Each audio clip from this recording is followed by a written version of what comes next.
आज हम बात करेंगे दुनिया के second most powerful leader Xi Jinping के लेफ्ट वर्ड और माओइस्ट टर्न के बारे में। दोस्तों ये एक आश्चर्य की बात है क्योंकि चाइनीज प्रेसिडेंट शी जिनपिंग और उनके फादर शी जोंगुन खुद माओ के कल्चरल रिवॉल्यूशन के शिकार रहे। शी जिनपिंग के पिता ने चाइनीज कम्युनिस्ट रिवॉल्यूशन में इंपॉर्टेंट रोल प्ले किया था, लेकिन वो सीसीपी के मॉडरेट फैक्शंस में थे। इसीलिए सीसीपी में हाई पोजीशन एंजॉय करने के बावजूद उन्हें कल्चरल रिवॉल्यूशन के दौर में कई यातनाएं झेलनी पड़ी। पहले उन्हें लेबर कैंप्स में भेजा गया और बाद में जेल में। शी जिनपिंग की एक सिस्टर को तो रेड गार्ड्स ने मार ही दिया था और शी जिनपिंग ने खुद भी इम्प्रिजनमेंट झेला था। बड़ी मशक्कत के बाद शी जिनपिंग को सीसीपी में जगह मिली। शी जिनपिंग का ये इतिहास हमें ये सोचने पे मजबूर कर देता है कि आखिर क्यों माओ की रजीम में यातनाएं झेल चुके शी आज माओ के प्रशंसक बने हुए हैं। अब इसे आप मजबूरी कहें या फिर सोची समझी policy to increase Xi's power. ये तो तय है कि माओ की लेगेसी चाइना में बरकरार है। शी अपने पर्सनल पास्ट के बावजूद माओ को क्रिटिसाइज नहीं कर सकते क्योंकि ऐसा करना चाइना के फाउंडेशन को ही नेगेट कर देगा और ऐसा करना उनके पर्सनल पॉलिटिकल एम्बिशंस के खिलाफ भी होगा।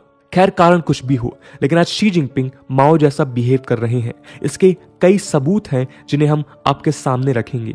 आज की वीडियो में हम इस क्लेम के फैक्ट्स को एनालाइज करेंगे कि आखिर वो क्या वजह हैं जिनके चलते आज शी जिनपिंग को माओ जेडोंग 2.0 कहा जा रहा है। चलिए दोस्तों, माओ जेडोंग मॉडर्न कम्युनिस्ट चाइना के फाउंडर थे जिन्होंने मार्क्सिस्ट आइडियोलॉजी को चाइनीज कॉन्टेक्स्ट में मॉडिफाई कर एक ऐसे रिवॉल्यूशन को लीड किया जो रशियन रिवॉल्यूशन के बाद शायद अगला मोस्ट इंपॉर्टेंट इवेंट बना। माओ को चाइना को उसके सेंचुरी ऑफ ह्यूमिलेशन से बाहर निकालने का क्रेडिट दिया जाता है, लेकिन माओ जेडोंग की मिसगाइडेड इकोनॉमिक पॉलिसीज और कल्चरल रिवॉल्यूशन ने चाइना में हाहाकार मचा दिया और चाइना इकोनॉमिक क्राइसिस की तरफ बढ़ने लगा।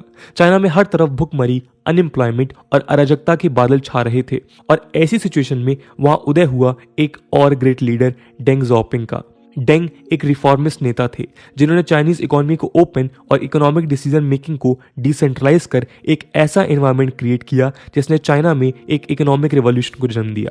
देखते ही देखते चाइना सिर्फ 3 दशकों में दुनिया का सेकंड लार्जेस्ट इकोनॉमी बन गया और आज वो यूएस के सामने सीना तान कर खड़ा दिखाई देता है। न्यू कोल्ड वॉर पर चर्चाएं तेज हो गई हैं और ऐसा कहा जा रहा है कि चाइना नया सोवियत बनकर उभरा है जो यूएस और उसके अलाइज के लिए सिंगल मोस्ट थ्रेट है। आज चाइना के सुप्रीम लीडर शी जिनपिंग है जिनका जन्म जून 15, 1953 में हुआ। माओ के रिवॉल्यूशन के बाद जन्म लेने वाले वो पहले चाइनीज प्रेसिडेंट हैं। लेकिन शी जिनपिंग ने जिस तरह से 21वीं सेंचुरी चाइना की पॉलिटिक्स को शेप किया है उससे ऐसा लगता है मानो माओ जेडोंग ने एक बार फिर से जन्म ले लिया हो। कई एनालिस्ट उनकी प्रोसेस को एनालाइज करते हुए ये दावा कर रहे हैं कि शी जिनपिंग चाइना के नए माओ हैं। अगर इस एनालिसिस में थोड़ा भी दम है तो शायद ही ये दुनिया के लिए एक अच्छी बात है। चलिए अब समझते हैं माओ और शी में सिमिलैरिटीज को। दोस्तों, माओ जेडोंग ने पेकिंग यूनिवर्सिटी में मार्क्सिस्ट लिटरेचर से लेकर क्लासिकल लिबरल ट्रेडिशंस को डिटेल में पढ़ा था और अल्टीमेटली वो मार्क्सिस्ट और कम्युनिस्ट आइडल से इम्प्रेस्ड हुए। इस हिसाब से मार्क्सिज्म विद स्लाइट मॉडिफिकेशन माओ की कोर आइडियोलॉजी थी। मार्क्सिस्ट आइडियोलॉजी के हिसाब से इकोनॉमिक रिसोर्सेज पर कुछ चंद कैपिटलिस्ट की ओनरशिप हर एक सामाजिक समस्या का कारण है। इसीलिए मार्क्सिज्म ये कहता है कि कैपिटलिस्ट स्टेट को ओवरथ्रो कर एक ऐसी सोशलिस्ट स्टेट की स्थापना होनी चाहिए जो लोगों के बिहाफ में इकोनॉमिक रिसोर्सेज को कंट्रोल करे। ये सोशलिस्ट स्टेट इकोनॉमिक रिसोर्सेज और बिजनेसेस पर कंट्रोल कर समाज में इक्वल डिस्ट्रीब्यूशन ऑफ वेल्थ कर इक्वलिटी को इंश्योर करेगा। पीपल्स रिपब्लिक ऑफ चाइना और सोवियत यूनियन की स्थापना ऐसे ही सोशलिस्ट स्टेट की तरह की गई थी, लेकिन ये स्टेट्स ऑथोरिटेरियन बन गए। माओ के राज में मार्क्सिस्ट आइडियल्स को इकोनॉमिक पॉलिसीज में वर्ड टू वर्ड फॉलो करने की कोशिश हुई और प्राइवेट बिजनेसेस को डिस्करेज किया गया। स्टेट एग्रीकल्चर से लेकर इंडस्ट्रीज सबको कंट्रोल करने लगा। इसे इंश्योर करने के लिए माओ ने द ग्रेट लीप फॉरवर्ड नाम की पॉलिसी को 1958 में लॉन्च किया जिसका एम चाइना को रैपिडली इंडस्ट्रियलाइज करना था। ग्रेट लीप फॉरवर्ड के 2 मेन फीचर्स थे, एग्रीकल्चर का कलेक्टिवाइजेशन और बैकयार्ड स्टील मिल्स। ये दोनों ही मैसिव फेलियर साबित हुए। माओ के अथॉरिटेरियनिज्म से डरे हुए ऑफिशियल्स ने great leap forward related data को मैनिपुलेट किया जबकि ग्राउंड में सिचुएशन खराब हो रही थी। डेटा मैनिपुलेशन के चलते इकोनॉमिक क्राइसिस इनविटेबल थी। इसका फाइनल आउटकम था फेमिन, जॉबलेसनेस और मास स्टारवेशन। इस पूरे दौर में 2 करोड़ से 4.5 करोड़ चाइनीज लोगों की मारे जाने की रिपोर्ट्स हैं। ये डिजास्टर इतना खतरनाक था कि डेंग ज़ाओपिंग और लियू शाओकी जैसे लीडर्स माओ को इकोनॉमिक डिसीजन मेकिंग से हटाने के प्लान्स बनाने लगे और बाद में डेंग ने इकोनॉमिक रिफॉर्म्स इंट्रोड्यूस किए। लेकिन आज शी की इकोनॉमिक पॉलिसीज भी माओइस्ट टर्न लेने लगी हैं। डेंग के रिफॉर्म्स को धीरे धीरे अंडू कर आज China state control of economy को बढ़ावा दे रहा है। कॉमन प्रॉस्पेरिटी कैंपेन के तहत आज चाइनीज अथॉरिटीज एडुटेक बिजनेसेस पर मैसिव क्रैकडाउन्स कर रहे हैं। दावा यह है कि ऑनलाइन एजुकेशन का फायदा केवल अमीर बच्चों को मिलता है, जिसके चलते डिस्पैरिटी और इनइक्वालिटी बढ़ रही है। इसके अलावा जैक मा जैसे बिलियनियर्स और उनकी कंपनीज पर हुए क्रैकडाउन्स भी चर्चा में रहे हैं। शी का लेफ्टवर्ड टर्न आज चाइना में वेल्थ डिस्ट्रीब्यूशन के आइडिया में भी दिख रहा है। ये सुनने में अच्छा लग सकता है, लेकिन समस्या की बात यह है कि Xi Jinping government in ideas को फ्यूचर रिप्रेशंस और परचेस को जस्टिफाई करने के लिए यूज कर सकती है। Farmer top CIA China analyst Christopher Johnson बताते हैं कि शी जिनपिंग प्राइवेट सेक्टर को चाइनीज कम्युनिस्ट पार्टी से डिसिप्लिन सीखने की बात करते हैं। वॉल स्ट्रीट जर्नल में सीनियर चाइना करस्पॉन्डेंट लिंग वी ने शी के एक कैंपेन की बात की, जिसके तहत 100 से ज्यादा रेगुलेटरी और पॉलिसी डायरेक्टिव्स ने चाइना में आज प्राइवेट कंपनीज में डोमिनेंस को खत्म कर दिया है। वहीं कंपनीज जो आज तक चाइनीज इकोनॉमी के बैकबोन समझी जाती थीं, इसमें इंटरनेट जायंट्स अलीबाबा और टेंसेंट और रियल स्टेट जायंट एवरग्रांडे शामिल हैं। अलीबाबा के जैक मा को पब्लिक कमेंट्स रिलीज करने से रोक दिया गया है और डर है कि ग्लोबल फाइनेंशियल मार्केट्स में real estate giant Evergrande billions of dollars का डिफॉल्ट कर सकती है। इसके अलावा शी के अंडर गेमिंग कंपनीज पर भी क्रैकडाउन्स हुए हैं in the name of hampering values of Chinese youth. She के क्रैकडाउन ने आज चाइनीज इकोनॉमी को हिलाकर रख दिया है। पिछले 6 महीनों में टॉप 6 टेक्नोलॉजी स्टॉक्स लगभग $1.1 ट्रिलियन से ज्यादा लूज कर चुके हैं। दोस्तों, माओ के रूल का अगला इंपॉर्टेंट फीचर था उनके द्वारा चाइनीज कम्युनिस्ट पार्टी में मैसिव पॉलिटिकल कंट्रोल और उनका ऑथोरिटेरियन बिहेवियर। माओ को द रेड एम्परर कहा जाता था। माओ ने 1976 में अपनी मृत्यु तक चाइनीज सोसाइटी और चाइनीज कम्युनिस्ट पार्टी के हर एक एस्पेक्ट को कंट्रोल करने की कोशिश की। CCP के विदिन कई रिबेल लीडर्स ने माओ को हटाने की साजिशें भी की, लेकिन माओ ने हर बार एक रिबेलियन को बाय हुक और बाय क्रूक कुचल दिया। आज हमें CCP में वैसा ही सेंट्रलाइजेशन ऑफ पावर दिखाई देता है जैसा माओ के दौर में था। माओ की ही तरह आज शी भी पार्टी के स्ट्रेंथनिंग को प्रायोरिटाइज कर रहे हैं और एक सस्टेन्ड कैंपेन के तहत वो कम्युनिस्ट आइडियल्स को पार्टी के विदिन और स्ट्रांगली इंजेक्ट कर रहे हैं।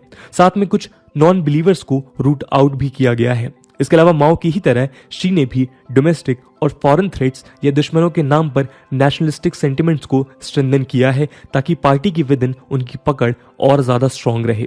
लेकिन सबसे ज्यादा खतरनाक शी का वो कैंपेन रहा जिसके तहत उन्होंने CCP के जनरल सेक्रेटरी यानी खुद की पावर्स को अनलिमिटेड बना लिया।